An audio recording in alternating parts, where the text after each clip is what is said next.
31,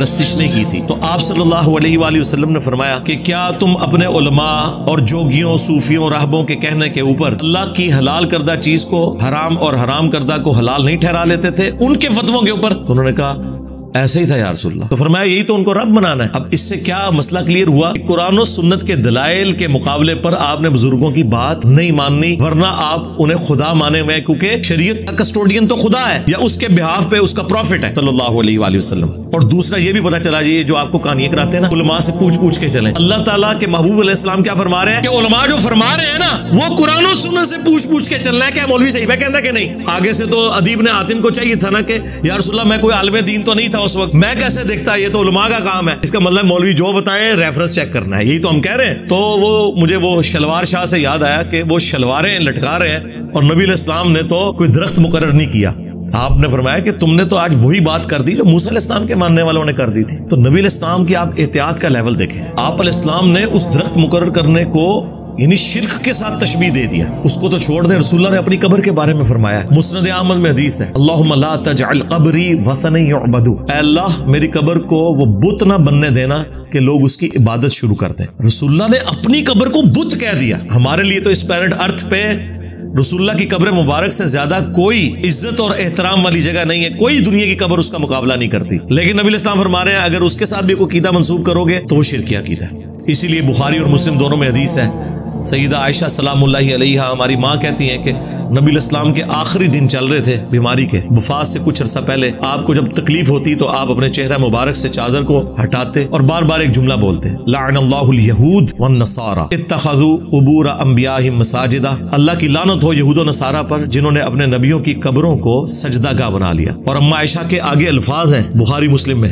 کہ اگر ہمیں یہ ڈر نہ ہوتا کہ لوگ رسول اللہ کی قبر پہ سجدے شروع کرتے تو ہم رسول اللہ کی قبر کو زیارت کے لیے اوپن کر دیتے، یعنی میں اپنے حجرے کی دیوار گرا دیتی، جب جس کا دل کرے وہ قبر رسول پہ حاضر ہوتا. لیکن ہمیں ڈر تھا کہ رسول اللہ ہمیں ڈرا رہے تھے. ادھر تو اما عائشہ کو کسی نے کہا کہ شرک تو ختم ہو چکا ہے. اس کے اوپر میں نے پوری ویڈیو ریکارڈ کروائی ہے جنہوں نے آؤٹ آف کانٹیکسٹ بات کی ہے. مجھے اپنے بات تم سے شرک کا خوف نہیں، وہ پوری ایک ڈاکٹرین ہے جو میں نے بیان کی ہے، وہ آپ میری ویڈیو دیکھ لیں. مجھے پتا تھا کہ بخاری میں حدیث موجود ہے. سیدنا عمر کہتے ہیں میں نے رسول اللہ کو ممبر پہ یہ بات کہتے ہوئے سنی تھی. دیکھنا میری شان کو اس طرح بلند نہ کرنا جس طرح نصارہ نے اپنے پیغمبر کو بڑھا دیا تھا. میں اللہ کا بندہ اور اس کا رسول ہوں، مجھے اللہ کا بندہ اور اس کا رسول ہی کہنا. محمدن عبدہ ورسول، الحمدللہ ہم یہی کہتے ہیں. اسی لیے تو میں کہتا ہوں کہ رسول اللہ کی کامیابی ہے کہ آپ کی میت کے اوپر محفل میلاد نہیں ہو رہی، آپ کی میت کے اوپر نعتیں نہیں پڑھی جا رہی، بلکہ بخاری میں 4 جگہ وہ حدیث آئی ہے. سیدنا ابوبکر آپ کی میت کے اوپر خطبہ یہ دے رہے ہیں کہ جب نبی علیہ السلام کی ڈیتھ ہوئی تو حضرت ابوبکر صدیق حجرہ عائشہ میں داخل ہوئے، رسول اللہ کے چہرہ مبارک سے کفن کو ہٹایا، آپ علیہ السلام کے ماتھے پہ بوسہ دیا اور کہا یا رسول اللہ، اللہ تعالیٰ آپ پہ 2 موتیں جمع نہیں کرے گا. ایک موت آپ کا مقدر تھی وہ آپ کو آ گئی.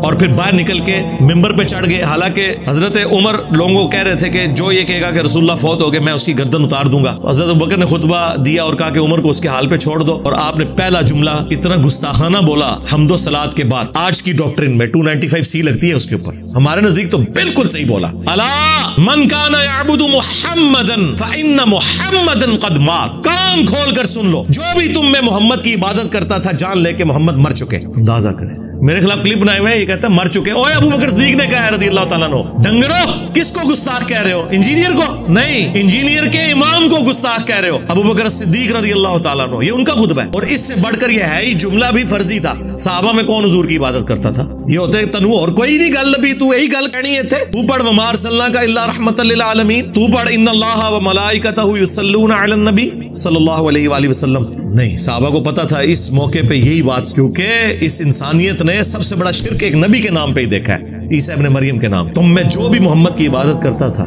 جان لے کے محمد مر چکے. ومن کان یعبد اللہ فإن اللہ حی لا یموت، اور جو کوئی اللہ کی عبادت کرتا تھا وہ جان لے کہ اللہ زندہ ہے، اسے کبھی موت. یہ سنایا جا. اور پھر حضرت ابوبکر نے اپنے اس جملے کی تائید میں قرآن کی آیت پیش کی. پہلے جو کچھ بولا وہ نہ آیت تھی نہ حدیث تھی، ان کا ذاتی فتویٰ تھا، لیکن انہوں نے ڈیڈکٹ کیا قرآن کی آیت سے. ہو سکتا ہے اتنے کوئی کھلوئی نہ جائے جی قرآن حدیث تو ثابت کرو، تو حضرت ابوبکر نے خود ہی ثابت کر دیا. آپ نے سورہ آل عمران کی آیت نمبر 144 پڑھی، وما محمد الا رسول قد خلت من قبلہ الرسل افإن مات او قتل. محمد تو نہیں مگر ایک رسول، اس سے پہلے بھی کئی رسول گزرے، اگر یہ مر جائیں یا قتل کر دیے جائیں اور پاکستان میں وصال فرما جائیں یا شہید ہو جائیں، پاکستان میں تو یہ ترجمہ کرنا پڑتا ہے، تو کیا تم دین سے الٹے قدم پھر جاؤ گے؟ یعنی تم نے کوئی نبی پہ احسان کیا ہے ایمان قبول کر کے، اپنے اوپر احسان کیا ہے۔ پھر دوسری آیت پڑھی سورہ الزمر کی آیت نمبر 30، انک میت وانہم میتون، بے شک اے نبی تمہیں بھی مرنا ہے، تمہارے مخالفین کو بھی مرنا ہے، اور پھر اللہ کے حضور پیش ہونا ہے۔ اندازہ کریں۔ اور المستدرک للحاکم میں حدیث میں ایک تیسری آیت بھی پڑھی سورۃ الانبیاء سے، اس میں بھی اس بات کا ذکر موجود تھا کہ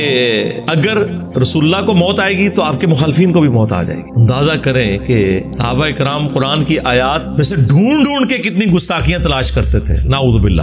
تو میرے بھائیو امید ہے کہ آپ کو یہ بات سمجھ میں آئی ہوگی اور ویڈیو پسند آئی ہوگی۔ اگر ویڈیو پسند آئی ہے تو لائک اور شیئر ضرور کیجیے، اور ہمیں سپورٹ کرنے کے لیے سبسکرائب ضرور کیجیے۔ ہمارا نیا چینل ہے ہدایت کا راستہ، اسے بھی سبسکرائب کر لیں۔